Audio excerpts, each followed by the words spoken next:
Bonjour à tous, c'est Jean-Luc Roux sur sa chaîne YouTube. Aujourd'hui, nous allons parler de l'OTAN qui attribue des contrats de conception de giravions de nouvelle génération à Airbus, Leonardo et Lockheed Martin. L'attribution de nouveaux contrats lance officiellement la ligne d'études conceptuelles 5 de NGRC dédiée aux capacités rotatives de levage moyen. L'OTAN a attribué trois contrats de capacité de giravions de nouvelle génération, les NGRC, à Airbus, Leonardo et Lockheed Martin, ouvrant la voie aux fabricants pour étudier des concepts potentiels de plateformes intégrées, alors que l'Alliance souhaite livrer une nouvelle classe d'hélicoptères militaires de transport moyen entre 2035 et 2040. Les trois contractants sont censés identifier et exploiter des technologies de pointe pour répondre aux capacités opérationnelles et de support du NGRF, ainsi que de rechercher de l'innovation dans les processus de conception et de développement numérique et les matériaux et de fabrication avancés, a déclaré l'OTAN dans un communiqué. L'attribution de ces nouveaux contrats marque le lancement officiel de la cinquième ligne d'études conceptuelles du NGRC, consacrée aux capacités des hélicoptères rotatifs de transport moyen, bien que l'OTAN n'ait pas communiqué la valeur exacte des contrats. Les documents d'appel d'offres antérieurs indiquaient que chacun d'eux était évalué à 5,7 millions d'euros, c'est-à-dire 6,2 millions de dollars. Reconnaissant la réception de l'attribution du contrat, Airbus a déclaré avoir été sélectionné par l'OTAN pour diriger une étude de concept dans le cadre de laquelle les participants combinent leurs efforts pour travailler sur la conception, le développement et la livraison d'un hélicoptère multirôle moyen. Le constructeur européen a également annoncé qu'il s'associait à Collins Aerospace de RTX, Raytheon et MBDA pour le projet qui durera 13 mois et impliquera deux concepts intégrés de futurs giravions militaires. La France, l'Allemagne, l'Irlande, l'Italie, le Royaume-Uni et les États-Unis participent tous à l'étude menée par Airbus par le biais de différentes sociétés partenaires. Chaque partenaire devrait contribuer à la conception de l'hélicoptère, à l'intégration des systèmes, à la connectivité, aux armes et aux effecteurs, à l'avionique et aux capteurs.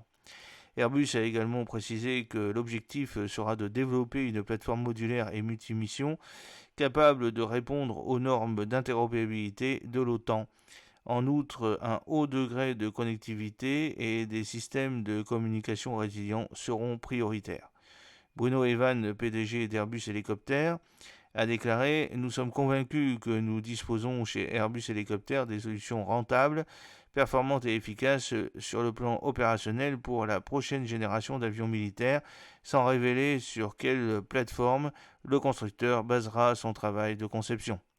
L'entreprise a souvent déclaré qu'elle pouvait proposer un dérivé de démonstrateur Racer Rapid and Cost Efficient Rotorcraft pour RGRC, actuellement en développement en tant qu'avion aérospatial civil aligné sur le projet européen de recherche Clean Sky 2.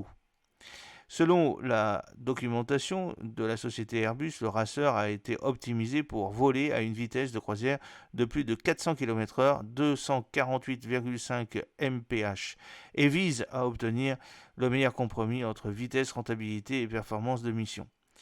Après avoir reçu le contrat de concept, Andy Adams, vice-président de Future Vertical Lift chez Sikorsky, propriété de Lockheed Martin, a déclaré dans un communiqué que la société est prête à concevoir un prototype de giravion pour l'étude de concept NGRC de l'OTAN afin de soutenir la défense et la dissuasion dans un environnement mondial en constante évolution. Sikorsky utilisera un hélicoptère coaxial composé X2 à grande vitesse comme base de son approche du travail conceptuel.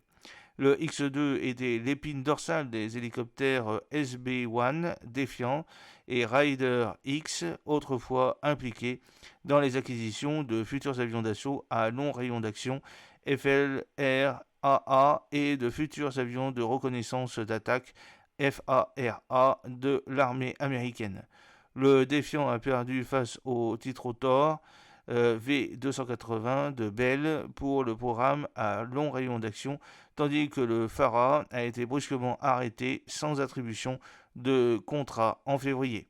En fournissant des détails sur les partenaires de la chaîne d'approvisionnement liés au travail de conception, Lockheed Martin a noté qu'un groupe industriel européen comprenant BAE Systems, ELT Group, ESG Electronic Systems and Logistic GmbH, GE Aerospace, Hellenic Aerospace Industries, Kongsberg, Liebherr Aerospace Leidenberg GmbH, EMA Group, Malloy Aeronautics, Safran, Rheinmetall et Therma offriront leur soutien. Ce groupe industriel apportera sa contribution sur la manière dont ces produits militaires de classe mondiale peuvent soutenir l'approche conceptuelle de la plateforme intégrée X2 pour faire progresser ses capacités de l'OTAN et fournir une solution de giravion de nouvelle génération, a ajouté Lockheed.